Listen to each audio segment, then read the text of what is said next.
Last weekend in Madison Square Garden, there was a very, very serious fight. Not the John Murray-Brandon Rios fight. We'll try and talk about that in a moment if John Murray picks up his phone. I doubt he will, but it'd be nice if he did. But there was a top of the bill that was all about revenge. Or was it all about revenge? Perhaps it was all about justification. Perhaps it was all about silencing critics. Anyway, the build-up was ferocious. Actually, it was quite scary to watch Miguel Angel Cotto and Tony Margarito facing off, looking at each other. Margarito with his wonky right eye, which has got a nylon lens over. He had a cataract after his last fight when he had his orbital bone smashed and his eye was damaged, so he's had an operation to stick a sort of nylon lens over, and it looks like he's looking off to the right. It's really unnerving. Plus, he looks like one of those butchers from the Mexican drug wars. 38,000 people have died along that border. He looks like one of those guys. Oh, he's ruthless. He's fearsome. Anyway, he was involved in a very controversial fight a few years ago when it was discovered that he had a foreign substance in his bandages, which was like plaster of Paris, and he was subsequently suspended for a while from the ring. He made a comeback and he's still fighting. But the fight before the bandages, the foreign substance was discovered in the bandages. The fight before was against Miguel Angel Cotto, and who was unbeaten at the time. And they fought a staggeringly vicious, fantastic, unforgettable fight. One of the greatest fights you could watch. I mean, a top 20 fight. It was absolutely brilliant. And Cotto stopped, and he was really bashed up and hurt. Well, of course, once it was discovered that Margarito had attempted to use illegal bandages in his next fight, of course, people put one and one together and came up with 2 3/4. Fast forward a couple of years, and they finally fight a rematch. It was intense, and of course, there was a lot more at stake other than revenge for Cotto and a bit of a retribution in certain ways, and also a little bit of clearing his name for Margarito, because there's also out there at the moment these two cash cows in boxing. On the left, there's Manny Pacquiao, the man who would be president, and on the right there's Floyd Mayweather, the man who thinks he is king. So that was also out there. And those fights come to zillions, you understand me? These aren't normal earning fights. You don't make 8 million in these fights, which is obscene. You don't make 10 million in these fights. You could make, if things go right, $25 million if these things happen. Anyway, there's one man I always turn to when it comes to big American fights, and that's a guy that wrote a superb biography about Manny Pacquiao. It's called The Pac-Man, and the man's called Gary Poole, and I'm delighted to say that Gary Poole joins me from California right now. Gary, good evening, or good evening here, good morning now. Hey, Bunsey, how are you? Yeah, I'm fantastic. Gary, this fight last weekend was perhaps not as savage, thankfully, as the first encounter, but it was still fairly dramatic, wasn't it? Yeah, it was. I mean, he, as you said, Margarito's eye is it's damaged, isn't it? Scooped up, damaged, and Cotto just went to it. Yeah, he did. He went right to that right eye and was punishing it, and it cut. It was injured badly throughout the fight, and it looked that way. And Margarito just he was fighting with one eye, and finally they called it in the 10th. I mean, it was a savage beating, I thought, by Cotto. He didn't knock him down, but he was really beating that right eye to smithereens. Yeah, he was. Now, the one of the prizes that sort of emerged, of course, was the sort of this potential fight down the road for Cotto with either Manny Pacquiao or Floyd Mayweather. Now, you have inside information, contacts with Manny. Last time out was a tricky old fight for him. Many people thought that Manuel Marquez had done enough to win. What's your gut feeling? What do you think the chances are of there being a Cotto-Pacquiao fight sometime next year?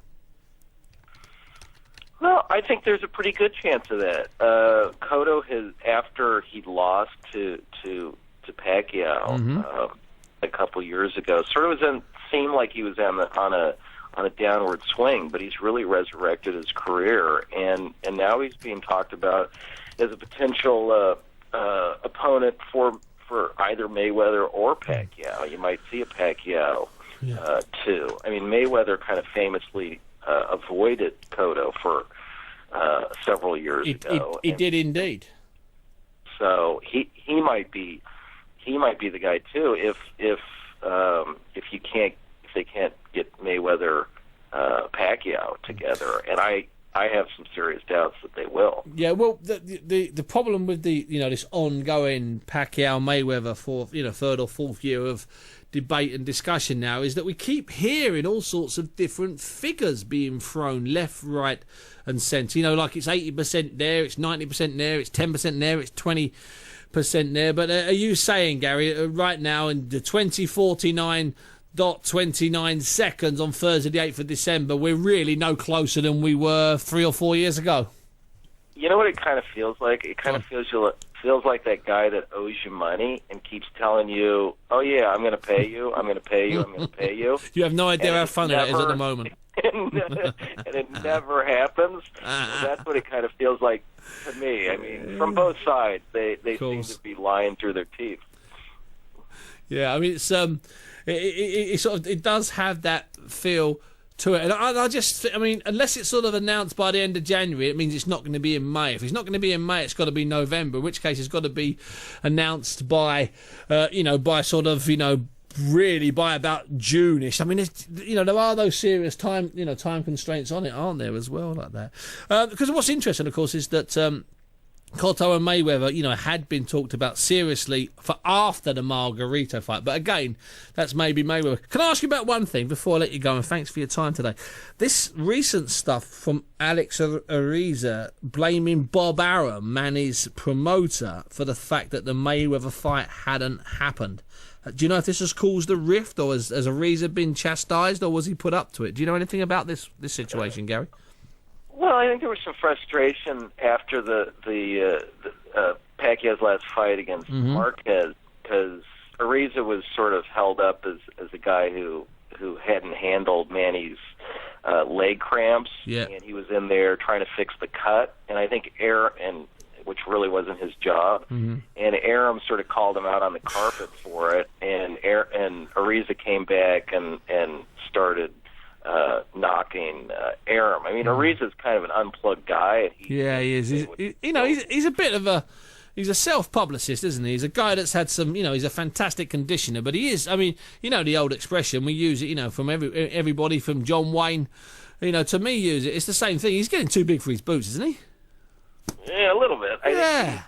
He's a great self-promoter. He's the best quote in the gym kind of guy, and says what he feels. And I don't know.